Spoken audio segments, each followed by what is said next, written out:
many times, estimate, do you think you peed in my yard? It was 9 months. God, it was a lot. Again, Let me tell you something. A podocarpus can only take so much of your urine. That would be the plant right behind the gate that looked like it was dying. Yes. Yeah.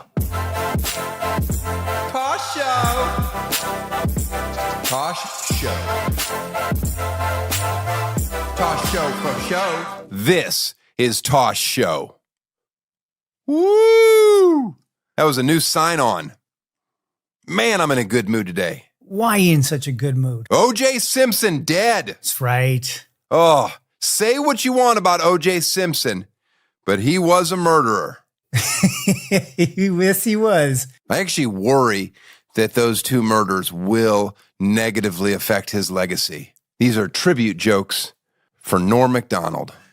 R.I.P. Norm. I wonder if anyone has said with O.J. dying, have they said, oh, this one hurts. That always bugs me when I read something. Oh, this one hurt. Or when they go, oh, 2024. Like, come on. Like, ease up.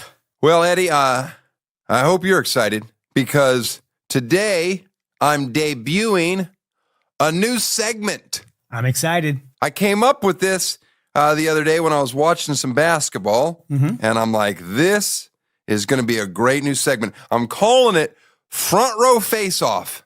This is the Lakers versus the Pacers edition. All right. Okay, here's how the game's played. You show me a photo of the front row at a Lakers game or a Pacers game, and I have to guess which one it is. All right, Eddie, give me the first one. Here you go. Okay. That seems like a dead giveaway because it's just all middle-aged white men. One guy's wearing an Indy shirt, and I can see the floor. So I know this is Indianapolis, right? Yes, it is. Yeah, but look at these people. I mean, these are the people that love to make fun of California. By the way, I have shows coming up in Indianapolis, and I can't wait to mock them in person. But as I look out at that rich selection of diversity, and you have to understand, this is the front row. So these are the richest people in Indianapolis, and they know they're going to be on TV, so they're wearing their best clothes. Just oozing with style. All right. Well, that one was pretty easy. All right, let me see the next one. Okay. I'm going to guess Los Angeles Lakers. You got Megan Thee Stallion showing her sweet cleave. Oh, man. Yeah, a bunch of Lakers. I don't know who her friend is. Good God, is she a smoke show too? And this is the city you shit on? Right. You look at our front row and you're like, oh, LA sucks. Oh, okay. Yeah, no, it sucks so bad. All right, show me a number. See if I can go 3 for 3. All right, here we go. Okay. Look at this. I'm going to guess Los Angeles again. Why do you say that? I mean, there's just a lot of style. Dressing to the nines, looking great. You got any more? Yeah, here's another one. Indianapolis. Mm-hmm. Am I right? Yep. Oh, a bunch of honkies. Look at all those honkies.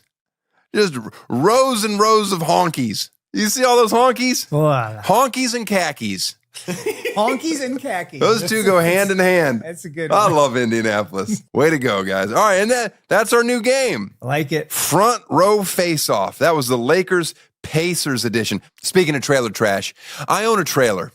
Yeah, not so Hollywood elitist now, am I? I love my in-laws so much that I had a mobile home parked in front of my house so they could feel more like the Florida trash they are. It's a 1987 Excella Airstream. Had it completely renovated. Enjoy. Tosh Show. Today's guest helped me turn my front yard into a trailer park. Please welcome the Airstream contractor to the star. I'm the star. Scott. Scott, lovely to have you. Thank you, sir. What do you want to start with? Your fascinating and riveting life story or working on my actual Airstream?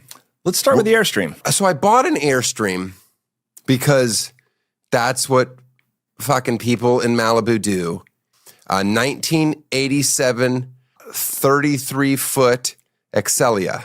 I paid $23,000 for it. It was destroyed. It's dented on the outside. The inside was pretty much gutted. By the way, I had agreed with my wife. We agreed on a 19-foot.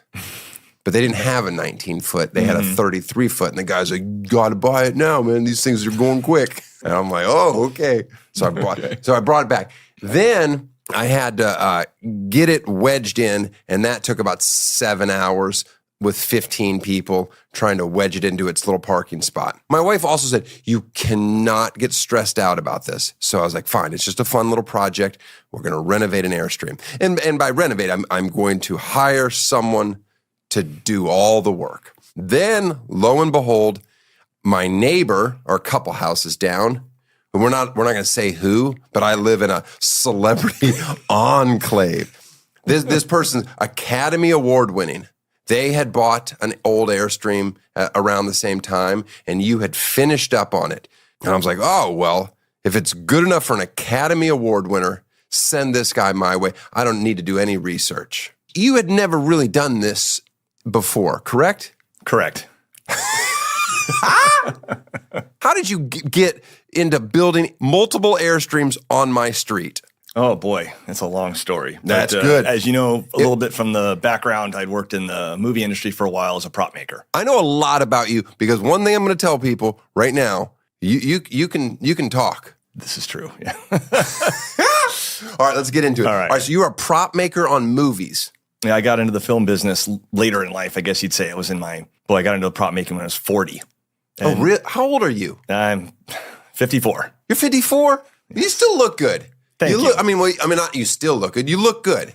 When I finally got into working in props, I'd already had a stint in just about every trade for a little while. Okay. And when you work in props, there's no rules on how to do anything. So I had free reign to kind of pull from all the experience of all the different trades. And made me really good at being a prop maker. It gave me a lot of advantages. With props, though, in television, it doesn't matter if it lasts long. It doesn't matter if it functions well, in my experience. It just matters if it looks good and does what they need it to do for that split moment that it's on film, which is terrifying when it comes to needing someone to build you a home that someone's going to live in and drive down the road. Right. All right, go on. When I got to working on your Airstream in particular, because I'd worked in construction and whatnot, I had some experience about what it would take to create something with some longevity. Okay. Right. And I kind of put the pressure on myself to be moving fast like you would for a film shoot. But I was able to settle in and say, well, I got to build this as if I'm going to live in it. You know, that's the only way I could figure it out. So I kind of ended up taking a little more time than I would have liked. But everything I did was based on the idea you're probably going to want to enjoy it for a good 10, 20 years. My wife was pregnant right when you were coming aboard to start the job. And we talked briefly, and I said, Scott, how long is this going to take? I need this finished by the birth of my daughter. And you said, no problem. Did you not? You said no problem. I believe I said that, yes. Right. You said 2 months. You're like, I can do this in 2 months. I believed I could get it done in 2 months. Right. Now it took 11. It might have been more like 9. 9 months. Okay. Fine. The same amount of time it took my wife to grow a human in her belly is how long. Here's the thing. I don't care. 2 months or 9 months. Mm-hmm. I mean, I just finished going through construction hell. I had the Wolseley fire that burned my house. I had 4 years of permits to build my house, then another 4 years. So I've seen real delays. So it didn't really bother me, but I felt like you felt a little bit of pressure. I did feel a lot of pressure. Was I putting it on you? No, it was more like I made the commitment. And then at some point I realized, wow, this is a lot more effort than I was expecting. Well, right, because you had never done it before. Not one that size. Now, I didn't have any real plans. Were you at any point going like, this guy has no idea what he's talking about? Or were you like fine with how vague I was? I've done a couple other builds, making small homes. I converted a van for somebody once, and I did other similar work. I just kind of knew I'm going to get this thing cleared. I'll get a couple walls in where he wants it. And once he starts to see it look like a house, that's when the wish list will come out. I would like this detail here. It usually comes in the form of, hey, I was just thinking, could you? And then you throw out something that probably wasn't discussed at any given point. I mean, I feel like I had stayed pretty true to what I wanted the whole way through. You're pretty good, yeah. Okay. Do you remember what your quote was for me of how much it was going to cost? I don't remember. $54,000. Okay. Is what you gave me as a quote. Would we come in 52, 53? 70. 70. 70. But again, guess what? I think that was perfect. Okay, good. I don't have any problem with that. If you give me a quote of 54 and it's 70 is the actual, that to me is an honest person. You can tell you're a builder. Look at that. You got yourself a no, I just meant just the one nail that you smashed. Yeah. Are you licensed and bonded? No, not at all. I don't even know what licensed and bonded mean. I just know I've read that my entire life on the side of people's trucks. Does that mean that if you fall and get hurt in my yard that you can't sue me? No, not at all. Oh, I could totally have sued you. Yeah. Oh man, that would have been horrible. That's my future healthcare plan. Huh. How many times estimate do you think you peed in my yard? It was 9 months. God, it was a lot. Again, let me tell you something. A podocarpus can only take so much of your urine. That would be the plant right behind the gate that looked like it was dying. Yes. Yeah. I apologize. Not only did it look like it was dying, you were aiming for the drain underneath it, I could tell. Right. But there's just dead leaves all around it. And then I want to point out, by the way, always invited to come into my home. You never chose to do that. You never knocked on the door and said, I need to use the bathroom. You always went out to the side of the yard. But the stench after a while, I had to start, I want you to know, I had to weekly hose down that area. Just to be fair, it wasn't just me. Agreed. And to be fair, I told you, hey, if I'm not here ever, you can go pee right here. Right. That is a spot. And I do remember in the beginning, I made an effort to move around that space and try to hit different plants. I did. Then I kind of lost enthusiasm. And why are Airstream such a pain in the ass? They seem like when you walk around and start looking at the construction, very simple, elegant, and effective. Mm-hmm. And I think that all the ones we're doing remodels on have been driven down the road for a couple 100,000 miles and just had the shit beat out of them. You can't have something put together with 10,000 rivets and be 40 years old and not leak. I mean, how much time did you spend sealing her up? I think we dedicated 2 solid weeks just to fixing the leaks. And then, boy, throughout a couple different rains, throughout the rest of the project, we discover a few more. And yeah, it was... By the way, Airstream should sponsor this show. And then I could film this show out of an Airstream. You, Airstream, give us a brand new Airstream. One of the beautiful ones, too. Big, huge one. All right, good. Did my driveway chickens bother you? Only their aroma. Oh, really? There was I'm not sure if it was your sewers backing up, but for like about an hour every day, there'd be a bit of a stench emanating from right around there. I guess I never noticed my chickens smelling. It was kind of disturbing to look at them, watch them do their thing. They'd turn around and that area around the cloaca would be kind of muddy and mucky. That was kind of hard to look at. Did you ever learn my chickens' names? Oh, boy. you told them once. You told me once. Their grandparents. Right. Good memory. I remember that. Betty, Katie, and Hazel. I couldn't tell you which one was which. Betty is black. All you have to remember is, Black Betty. I liked having you out in the driveway because it's always fun to come out there and see the progress or see your frustration or watch you. I don't mean this in a disrespectful way. Are you a little clumsy? Boy, it sure was in your driveway that time around. I felt like I've watched you stumble in and out of that Airstream. Man, I could not negotiate the depth of that step. I don't know what it was. For 4 months, it was just your toolbox. Yes. And how many times did you hit your head getting out of the Airstreams? Twice. Once in the beginning. And you generally do that once. Like, okay, I've established that height. And then, boy, towards the end, I got myself good. By the way, you had help at the beginning. The people that you would bring, no experience in building either. Just like you're like, this guy is a writer and he's got some time off. So he's just going to help me. Then you brought one guy over to work and he wouldn't stop insisting on painting a mural in the bedroom. And I was like, I don't want a fucking mural, man. How do I say this nicely? You could have just said it just like that. I didn't. I just said, no, I think we're good. Or my wife's going to handle the artwork. And he's like, no, I tell him I want to paint a mural in here. I think when he heard your wife was going to handle the artwork, he was really nervous for you. That was Nate. Nate, if you're listening, you did wonderful work. You did great work. Just, Nate's actually a fine art painter. That's sort of his milieu, is bringing that sort of life to things. Here's the difference between a white person in construction versus a lot of times the Latino people. They would be in my driveway at 6 a.m. till 2:30. They avoid traffic on both sides. You, different style. Show up around 11.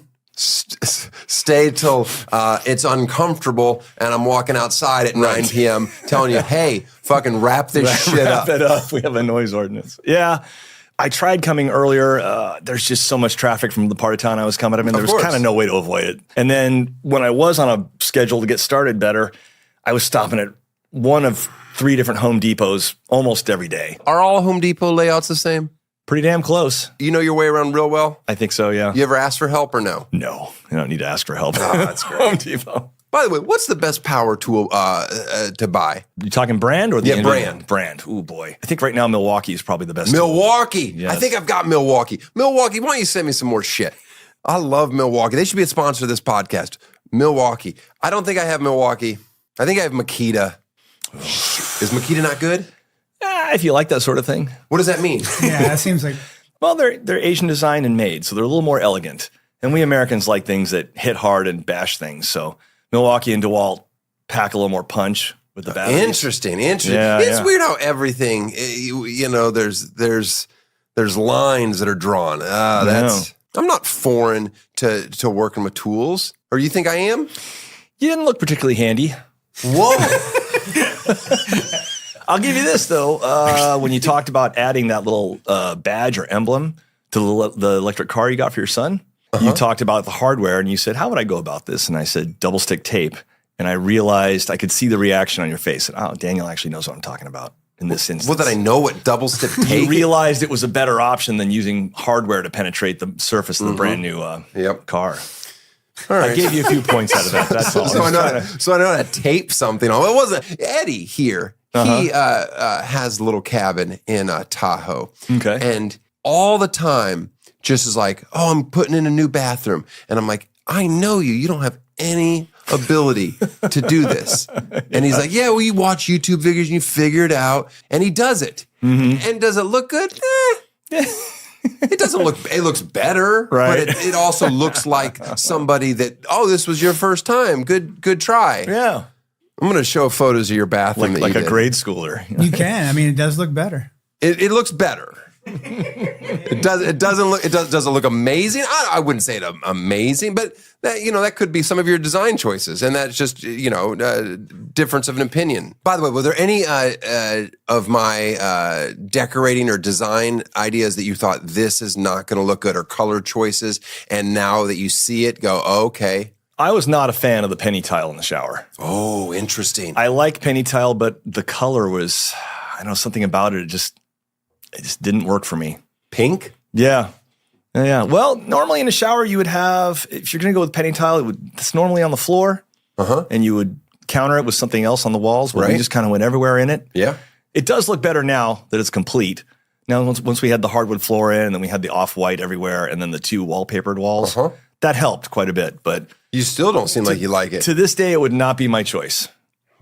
You're completely wrong. Let me tell you something. Everyone loves that shower. Well, I'll stand corrected. When I first met you, we started talking about in your life. Interesting. Fascinating for sure. Okay. Can we get into it? Go for it. All right. Let's start with just off the top of my head. You were adopted. Yes. So I grew up in San Diego, and my parents told me from a very early age that I was adopted at birth. We didn't really get into it. So you were born in San Diego? I was born in San Diego, yes. I was actually, come to find out, I was released to them the very next day. Ah, okay. So it was probably during the pregnancy, this was all worked out. Correct. And then I grew to 50 years old, not really knowing anything else about it. Never wanted to? Not really, because I felt I felt like I had my family. Of course, you know, but still, I've looked into adoption before. I'm not. I've been very interested in it my whole life of adopting a child. But my wife wanted to have her own children, as a lot of people do, and I'm not. Yeah. That's been great too. Mm-hmm. I'm still open to it, and I think now maybe that'll be something we can do. But now I've learned there's no more of these closed adoptions or secret adoptions where you don't get to know the information. The parents' information now is it's always readily available. Okay, sorry. I have a comment about that. Go ahead. So I think it was maybe 2006 when I went to get my marriage license at the county clerk's office in San Diego. Mm-hmm.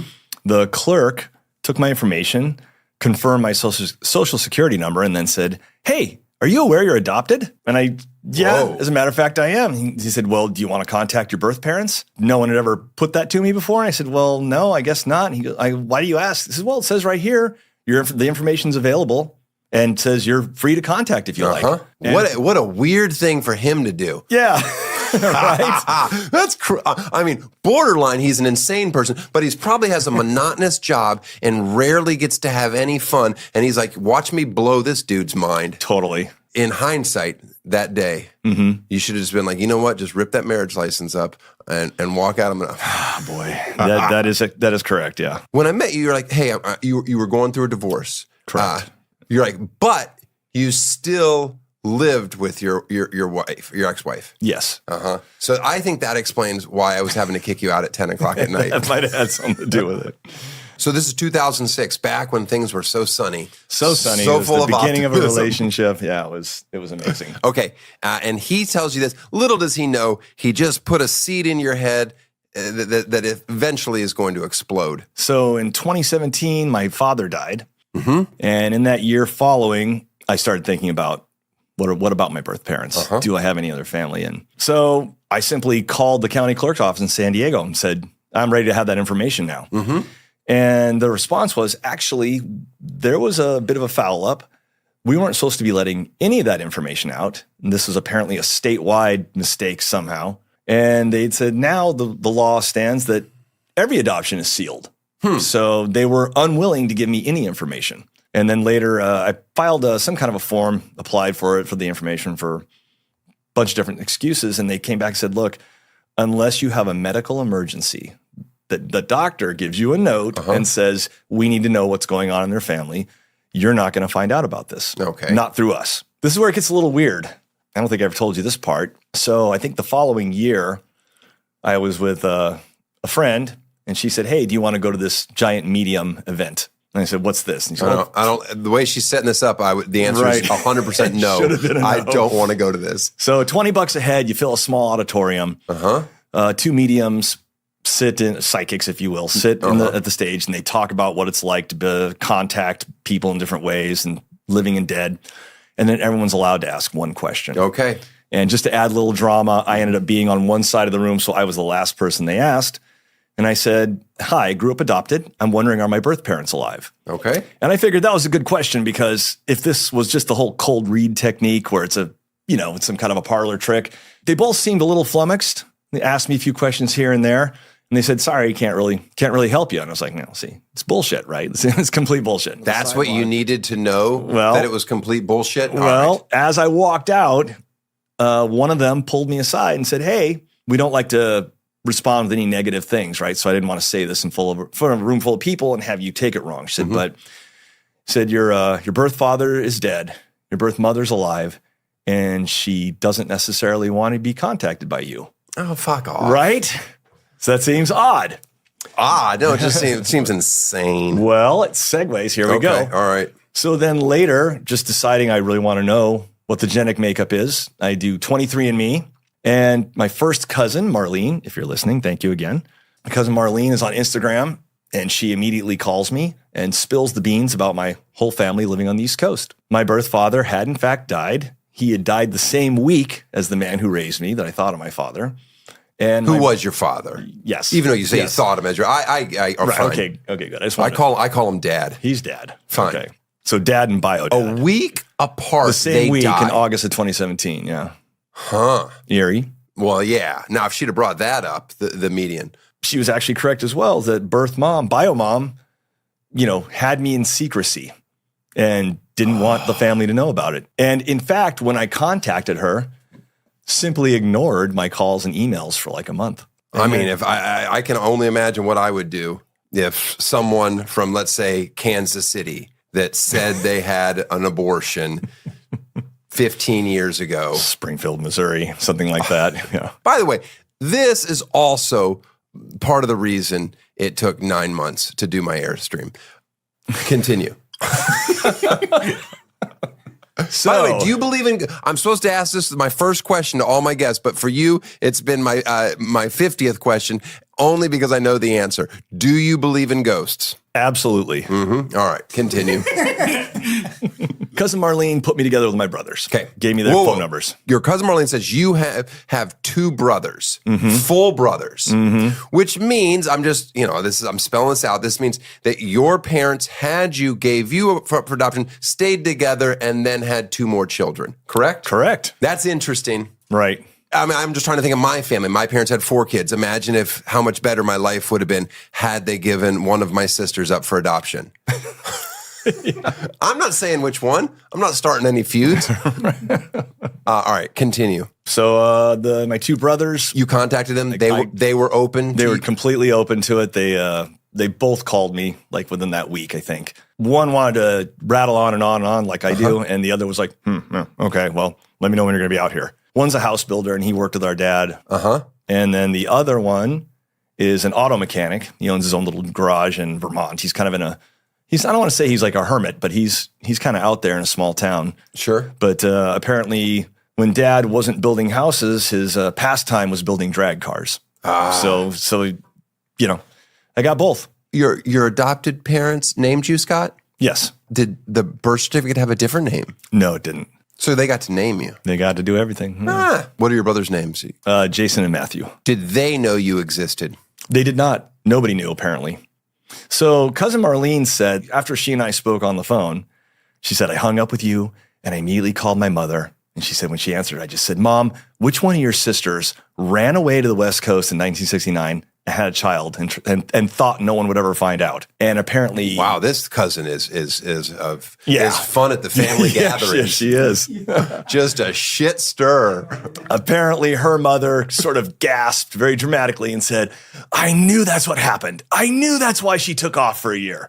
So apparently, it had never been admitted. So you finally talked to your mother. Bio mom, yes. And your mother, not your bio mom, your mother, she was aware that you were going down this rabbit hole, yes? Absolutely. And was totally fine with it. She was great with it because she had 2 brothers and 2 sisters. And she felt like that experience of having a lot of siblings and a large family was like one of the better parts of her life. Was she as intrigued by the discoveries or confused or any of it? I think it landed a little awkward in the beginning. Like, hey, I'm going to, I never talked about Biomom with her. Although Biomom eventually tried to friend her on Facebook. Interesting move. Interesting choice, yeah. She really enjoyed seeing pictures and hearing conversations. She spoke to both my brothers on the phone at one point. Okay. Yeah, so it was good. Okay. How was the first meeting with Biomom? Wasn't exactly a joyful reunion. First, I met my brothers and I hung out with them for a bit. It turns out, just as a coincidence, the entire family was at this one house. So I came pulling up in a rented minivan, and there was 35 people sitting on the porch. And they did that on purpose, knowing that you were coming? I don't think so. I think at that point, Biomom wasn't really talking about it much. They didn't know you were coming? They didn't. Most of them on that porch did not know I was coming. And then you just started seeing faces that kind of looked like yours? Yeah, exactly. Let me bring up something else you told me. You used to be much larger, yes? Yeah, I was a heavier guy at one point. You lost a ton of weight? About 60 pounds, I think. Okay. When you met your brothers, it was kind of like both versions of exactly. Yeah, actually, yeah. The second brother, Jason, is probably the fittest of the 3 of us and looked just like me when I was at my most fit. Okay. And my brother Matthew, my baby brother Matthew, yeah, he's carrying the weight. He's a bigger guy. He's also bigger physically all around, So all right. So you walking on this porch, you start seeing faces and features that look like you. Is that freaking you out?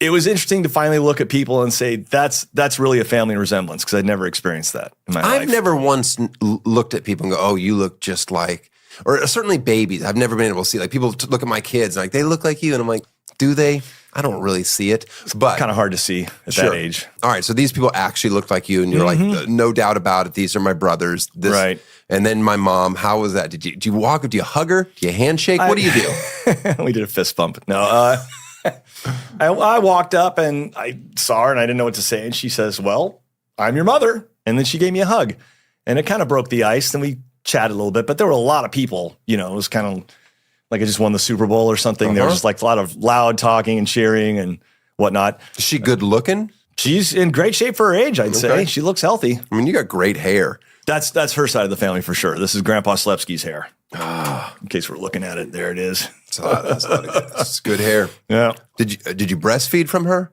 No, Not even. you know what? I don't know for a fact. No, I meant when you guys were at the reunion. Just to break the ice. Oh, yeah. Mom, I think you owe me this. It's time to eat. So when you showed up at this family reunion, did you immediately request all the back birthday gifts? I didn't even think to. I mean, they missed a lot. They did miss a lot. Before you met your brothers, did you like stalk them on social media to make sure that they didn't need a kidney or anything? I did stalk them, but I wasn't looking for medical conditions. Okay. There was no big red flag? You're No, they don't have a huge social media presence either. And then after that day, just all a family again? You guys moved in? How'd it work? Bio mom was kind of holding me at arm's length for a little while, but as time's gone by, it's become okay. Even though she did the right thing for her, the guilt of giving away a child is a weird thing for probably any person. And then to face it 50 years later is... Yeah, that had to be weird. It's not like you were coming with like a malicious intent or anything like that. So, but I'm sure she still felt the weight of this. Like, oh, I'm sure. I mean, that's a tough thing. I think it was the second year I flew back there and met the family for Christmas, and there was a lot of people there that didn't know anything about me still. Mm-hmm. And so I kind of spent the evening introducing myself, and there's a lot of confused looks about that. Like, oh, wait, you're who? Like, I kept getting that quite a bit. How many years older are you than the next closest brother? 4 years. 4 years. And then our brother past that's another 4 years. Well. Yeah. The three of you. By the way, did you have any health issues that you needed to worry about after going down this rabbit hole? It appears not. I would love to find out that my parents aren't my parents. I literally would go, oh, that makes so much sense. Well, it is interesting you say that. So I certainly got along with my family growing up and all the extended family.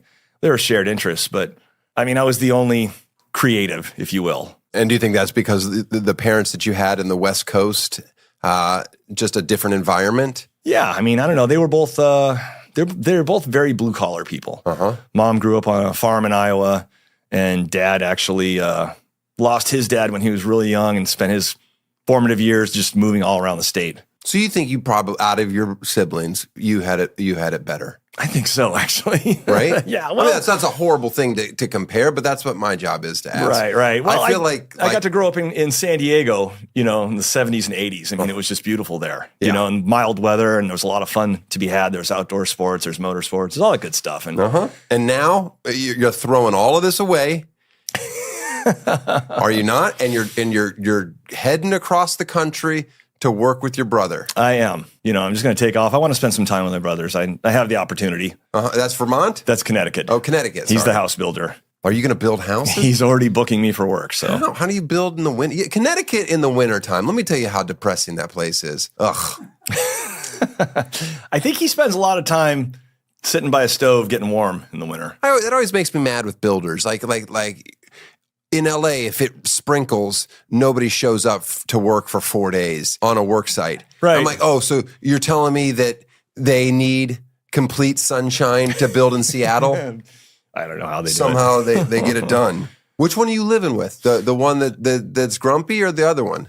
The grumpy one. I'm going to Matthew's house initially. Are you gonna bully him? Ooh, you know what? Actually, the middle brother does that. No, right. First night, wake him up with your nutsack on his head. Just say, I missed out on all this good fun. Yeah, he's a lot bigger than I am. I don't know. That might. You guys gonna take a bath together? You should recreate all All of it. You should recreate every childhood photo with a sibling. Oh my You should God. take baths together and then do a calendar. Yeah, I know people don't have calendars anymore, but you send out a family Right, calendar right. of all of the missed opportunities that you had with these brothers. One time I had my brother hold on to a rope that I tied around his wrists. Okay? So I tied him around his wrist. We were playing some form of prisoner. And then I tied the other end of the rope to my bike. And then I started riding my bike and was making him run around my house in our backyard in St. Louis. Okay. And I was just going faster and faster. And I just kept telling him, eventually you're going to get tired and fall. That's what you missed out on. That was particularly cruel. It was. I don't know that he ever actually fell. I probably got tired sooner than he did. Is it possible that you have yet another brother named Spike Ferrestein? It's funny you say that. When I was working for Spike, we were chatting about something in the hall, and he goes, "Hey, come over here." He took his glasses off, put them on my face, and he said, "It's like looking in a goddamn mirror." Yeah. So you worked for him. I did work for Spike. I didn't know that. I always give everybody a gift on the show. This is what I'm giving you. I don't want them in my garage anymore. You seem like a man, and I'm not. They look like folding ramps. Yeah, they're folding ramps. Alrighty. I don't want them. Okay, I'll take them. Thank you. I don't need them, but I'm going to now go out and find a piece of equipment that requires their use. Yeah, but you're a dude. Yeah. Hey. These are great, actually. Whoa, careful, you're going to cut yourself. You also enjoyed, you would see how I would torture people. Panda, cousin, I used to occasionally go out in the driveway when you were working, you would notice, and I would put a horribly offensive bumper sticker on her car. They were bumper stickers that I had made when I used to do my other show. One of them was like, "I chug jizz." Yeah. And I'd put them on the back of her car, and she would never notice. So she, for instance, the "I chug jizz" one, she went to a concert that night, and like a small local concert, and she pulled into the parking lot, and there was a bunch of people milling about, like getting ready to perform, and they saw the bumper sticker, and they go like, "Geez, lady," and she's like, "What?" And she's like, "Oh," like just mortified. But it would make her a hit at the party. I still do it, just so you know. I do it constantly. And sometimes she'll catch it in a couple days. Sometimes a cop will pull her over and be like, "Hey, you shouldn't have that on the back of your car." But anyway, I'll give you one so you can have one. I don't know if you want to stick it on somebody's or use it for yourself. That's fun. Everyone you love will eventually die. Yeah. That's nice. Well, it's just, sometimes you know the right person to give that to.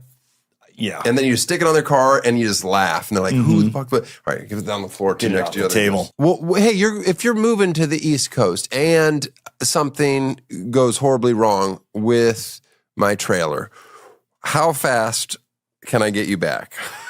I promise a 72-hour turnaround. By the way, I love my Airstream. And don't say this just because I want to hear you say that. I don't know that I actually want to hear this.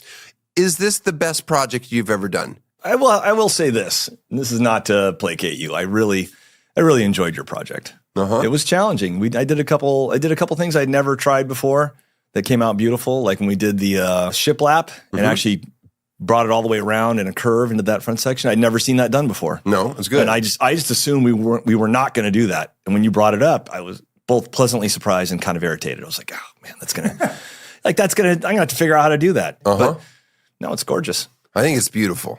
Everyone thinks it's beautiful. And I use it. We always have guests staying in there. Like every other week at least, there's somebody. And my son and I even occasionally get to do an overnight sleepover in there, which we've done. I'll tell you what my favorite thing about the Airstream is: some peace and goddamn quiet.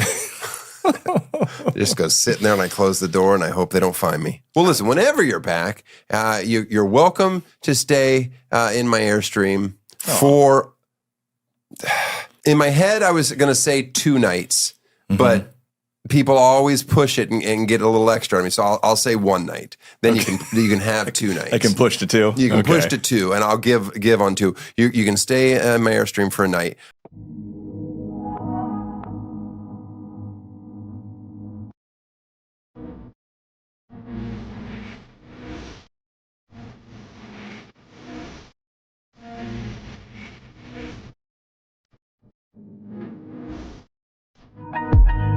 Scott, thank you for building my Airstream. Thank you for talking about your very fascinating life. And good luck in Connecticut with your new baby brother. Tosh Show. Well, Carl, it sure is sad now that Scott's not in our front yard every day. I want to thank Scott for being on the show, and we also gave him an additional parting gift as he was driving out of town, one of my bumper stickers. Hope he gets tons of laughs out of that. He actually needs to come back. Got a small leak in the Airstream, and I need him to touch that up. I'm sure he'll do right by me. Hey, I'm in trouble. Uh-oh. What's going on? You know, we created this segment to check in on my mom's physical well-being. Right. Sure as shit, I messed up. Uh-huh. Forgot to do it last week. She had a surgery. Oh, wow. Cataracts. Okay. Is that, you don't consider that surgery? I mean, it is. Yeah. I don't know if it's a check-in surgery. Oh, that's interesting. Because she's making me feel pretty guilty for not checking in on her. What does that surgery even entail? Now, you know what? Let me just ask her. Let's see if she's home.